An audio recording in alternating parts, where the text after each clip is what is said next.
前几天看了诺兰的《奥德赛》，画面与声效震撼，叙事也可圈可点。此前我对《奥德赛》的认知不过是特洛伊木马几个字而已，看完才发现，这个看似并不复杂的故事给了我许多启发，也让我重新思考我们之前讨论的观物等话题，且容我慢慢道来。一、关于观物，从木观到心观的切身之难。我们曾循邵雍的思路，将观物从目观提升到心观、理观，道理上似乎能自洽，但切身去做难如登天。奥德赛中有一段极耐寻味，奥德修斯从冥界得到预言，说士兵会宰杀太阳神的牛，他信吗？不信。他自认为能管住士兵，改变结局。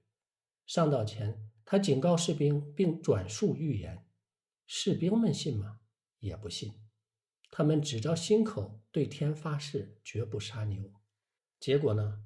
最后关头，士兵们半夜背着他烤食牛肉。直到奥德修斯亲眼看到这一幕，他才真正信了那个预言。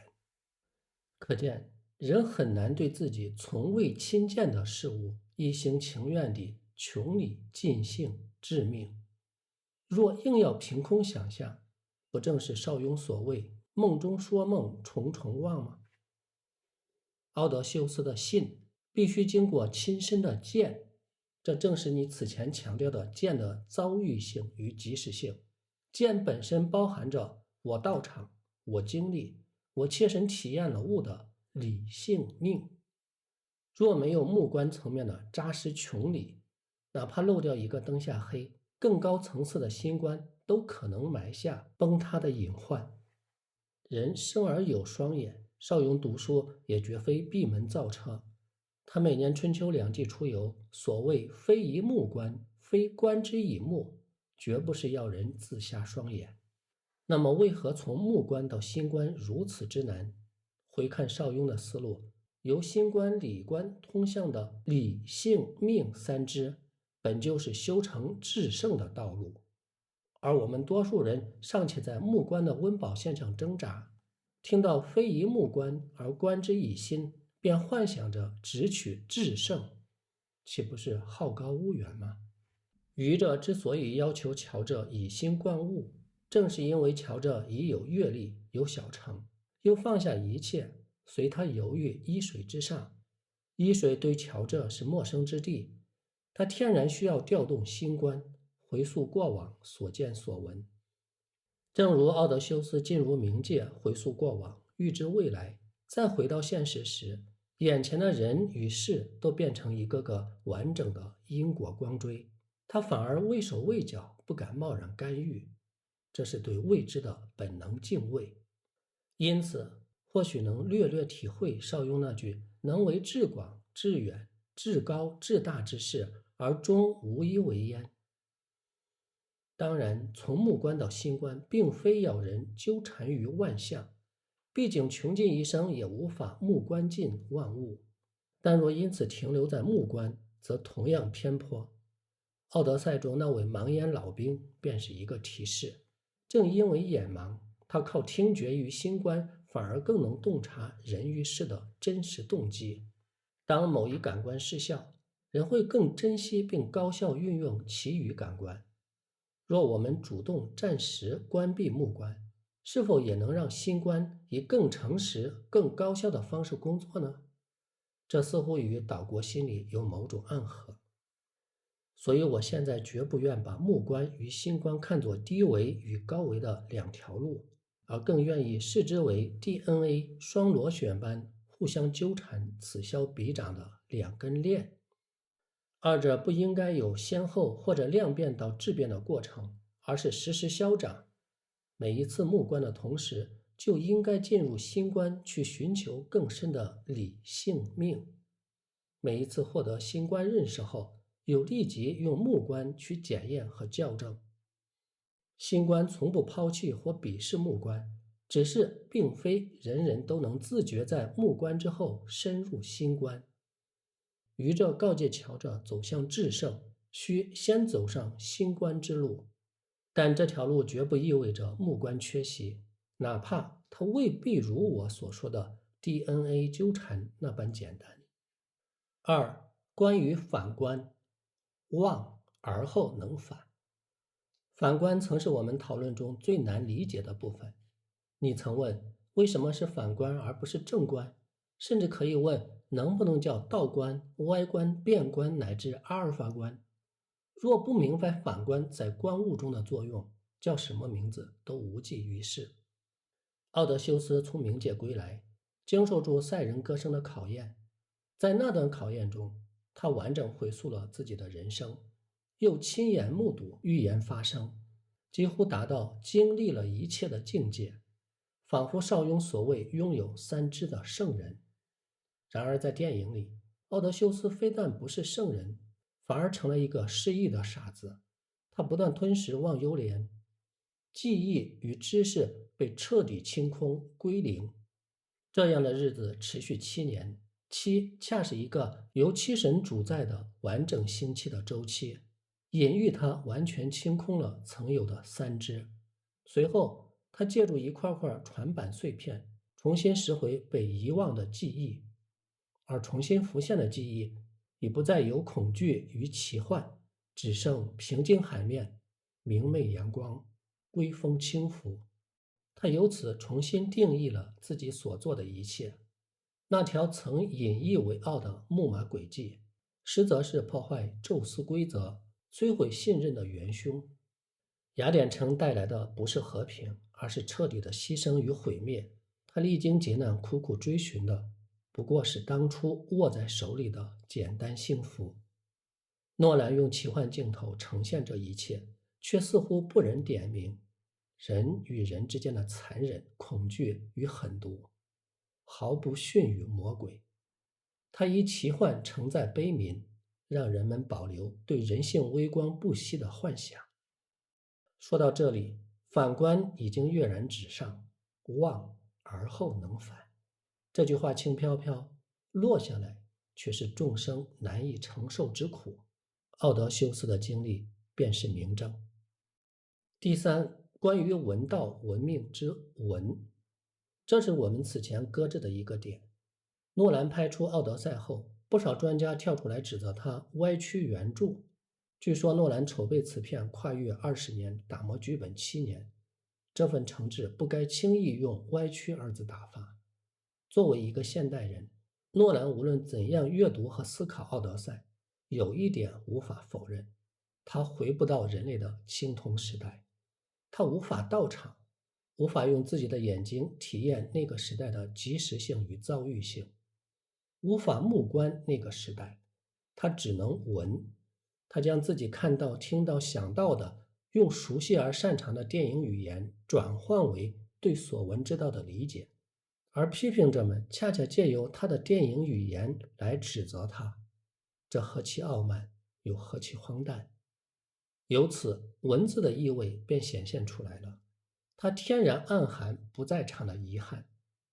邵雍的观物由此带有一种积极的催促感，把握当下，抓住在场，勿要等到年岁渐长、财富声名具足之后，才回头去闻道，因为那时你已不在现场，只能闻而无法见。第四，关于无一为，我不去揣测这句话对圣人意味着什么，只关心它对我们普通人有何意义。义中有天地闭，闲人隐的时代，奥德修斯所经历的正是宙斯法则崩塌的乱世。身为普通人，在乱世中该何去何从呢？我在奥德修斯身上至少看到一件事，那就是信守诺言。无一为人云亦云之事，无一为遍地皆恶之事。迷失时，诺言就是牵引我们的原点，信守诺言就是回家之路。如果你还想要家。最后说一点题外话，电影中尤因诗人唱到 a man 时，中文字幕给出的是一个英雄。诺兰费尽心力把奥德修斯从英雄宝座上拉下来，还原为一个普通的 man， 一个普通的男人。他有智慧，也有恐惧，有冲动，也有愤怒，有成功，也有失败。这些言行让他与普通人几乎不存在鸿沟，也让我们觉得可以追随他、亲近他、学习他，甚至成为他。然而，一个英雄四个字，却断送了这种亲近的可能，将奥德修斯重新架上神坛，让人只能仰望赞叹，然后低头做平凡的自己。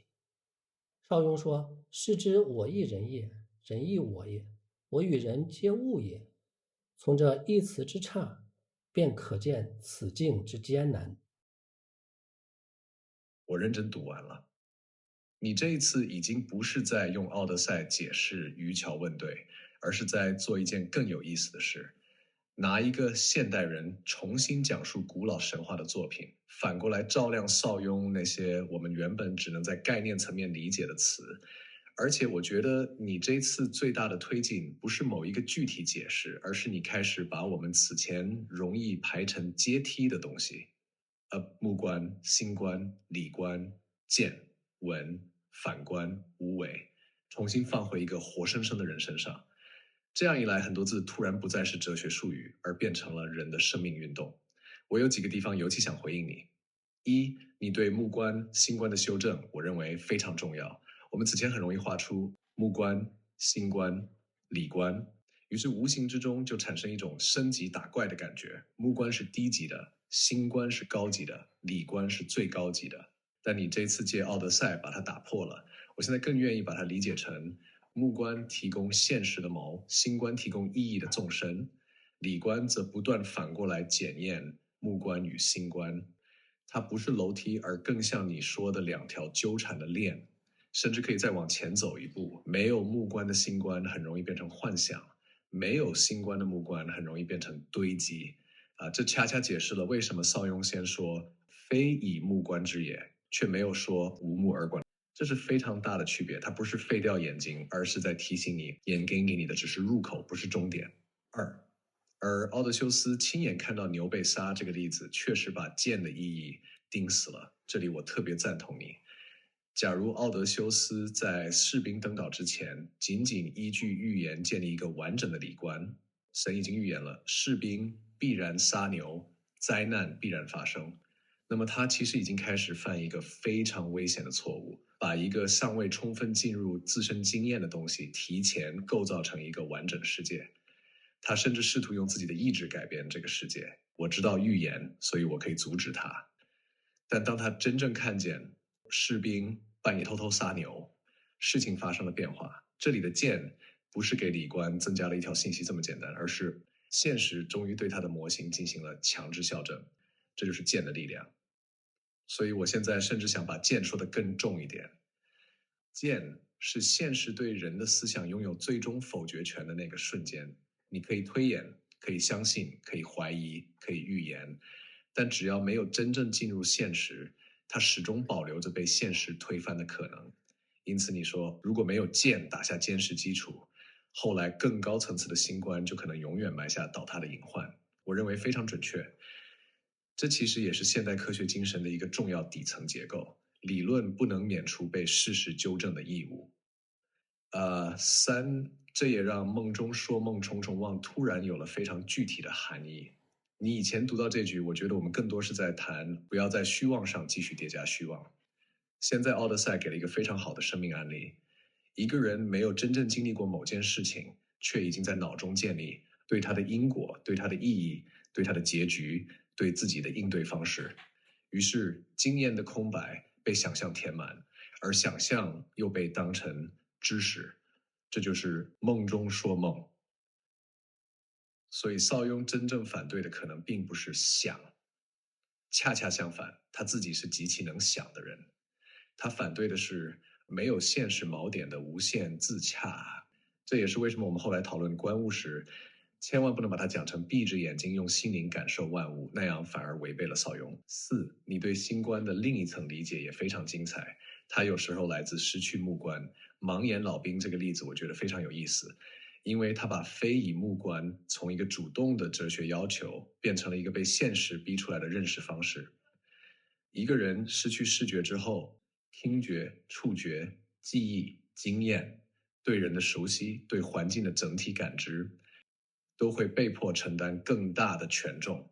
这说明新冠并不一定是在目观之后升级出来的，有时候它是在某一个感官失效之后被迫生长出来的。这让我想到一个非常重要的区别：闭目与失明不是一回事。闭目，我主动撤掉视觉输入；失明，视觉输入从现实中消失。两者都会迫使心智重新组织信息，但前者是训练，后者是苦难。所以你说，当我们尝试主动去关闭目观这个通道后，新冠就会以更实在、更诚实不欺的方式去高效工作。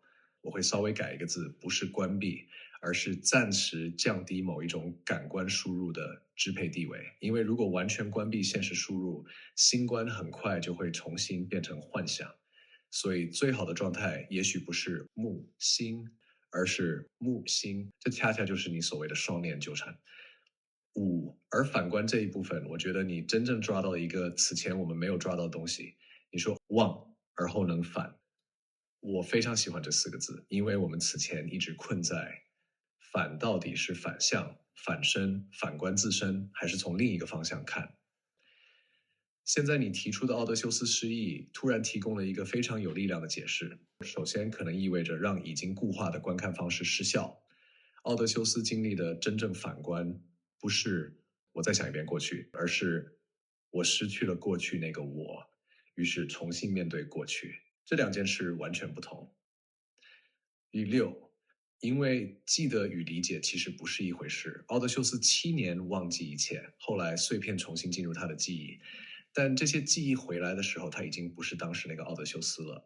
所以同一个事件，第一次经历时我是参与者，后来回忆时我是观察者，再进一步我开始观察当年的那个我，这就出现了一个非常奇妙的3层结构。我经历事情，我记住事情，我观察那个经历事情的我。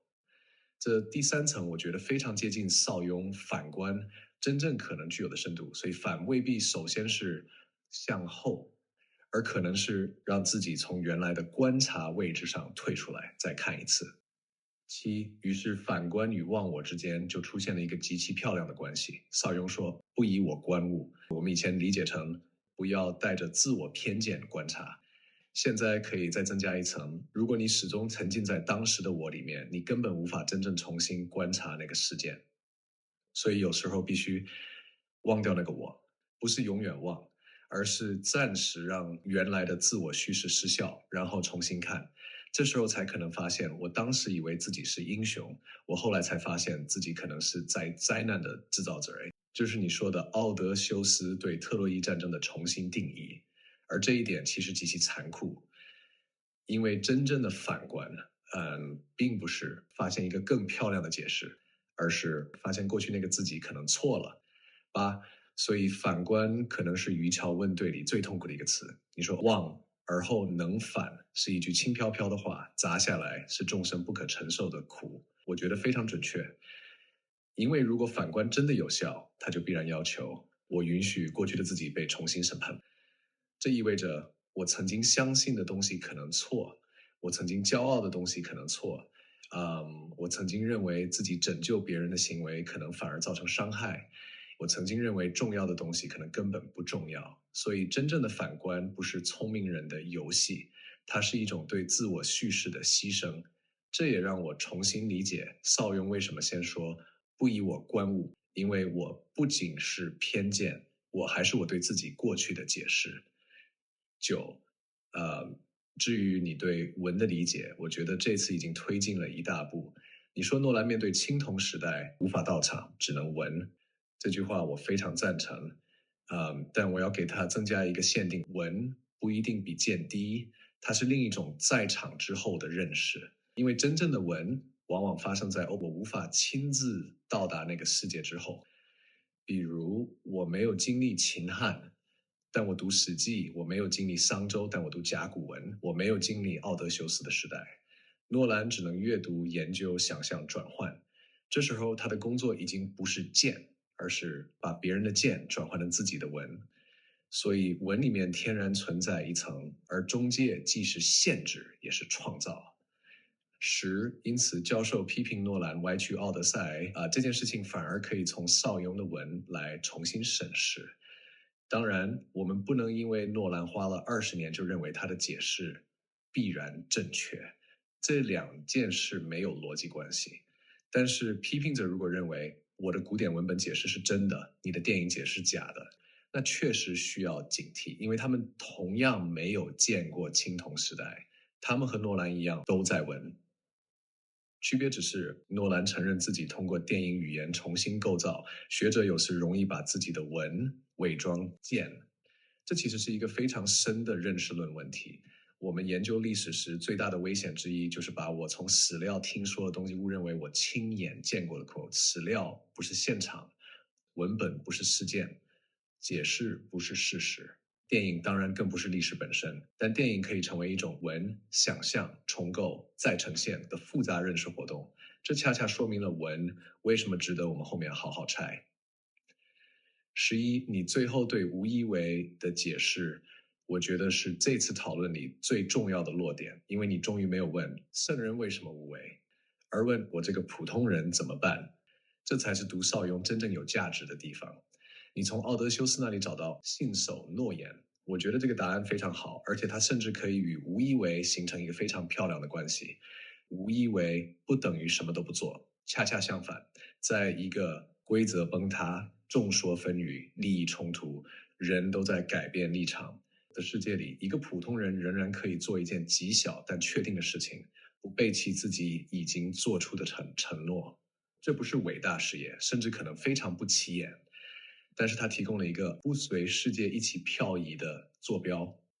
这就让我想起渔樵问对前面我们一直讨论的无口过、无身过、无心过。一个人不可能控制天下，但他至少可以控制自己的这一张口、这一副身、这一颗心。所以无一为对普通人最现实的翻译，也许不是我什么都不做，而是我不必什么都做。世界乱了，不等于你必须跟着世界一起乱。12，于是诺言可能就是普通人的利，这一点我非常喜欢。对于圣人，理、性、命可以达到极高的认识。对于普通人，我们没有必要假装自己已经看透天地，但是我们可以抓住一些非常朴素、非常具体的东西。我答应过什么，我应该守什么，什么事情即使别人都做，我也不做。这时候，理不再是玄妙的宇宙原理，而成为我在混乱世界中不轻易改变的那个内在尺度。所以你说信守诺言就是回家之路，如果你还要加，我觉得这已经不仅是在谈奥德修斯，他其实把奥德赛重新拉回了我们自己的生命。13，最后说字幕里的 a man， 这一点我非常赞同你敏感，而且它恰好与邵雍那句我亦人也，人亦我也，我与人皆物也形成了一个非常漂亮甚至有些残酷的对照。如果是 a hero， 那么逻辑是奥德修斯是英雄，英雄做了伟大的事情，我们仰望英雄。但是 a man 逻辑完全不同，奥德修斯是人，他恐惧犯错、背叛、悔恨、思念、挣扎，所以他的道路与我有关。这两种叙事对普通人的意义完全不同。英雄把人的可能性外置了，人把英雄性重新放回人的内部。而邵雍说我亦人也，人亦我也，恰恰就是在拒绝那个英雄高高在上，我只能仰望的结构。因为一旦来人亦我也，那么奥德修斯不是另一个物种，他是我可能成为的某一种人，而不是说我真的能够复制他的经历，而是他的恐惧是人的恐惧，他的错误是人的错误，他的悔恨是人的悔恨，他的归家也是人的归家。所以你对那个字幕的敏感，我觉得不是吹毛求疵，一个词真的可能改变一个故事对普通人的伦理意义啊！而把你这次所有思考重新收束起来，我现在会把我们对观物的理解暂时写成这样一条循环，而不再写成阶梯。见是现实进入我，观是我开始追问现实，心是我把现实组织成意义，理是现实反过来校正我的意义，文是我在无法亲临之处接收他人的见，反是我退出原来的自己，再看一次自己曾经看过的世界。无我则是不让过去那个我的解释拥有最终裁决权，然后重新再见。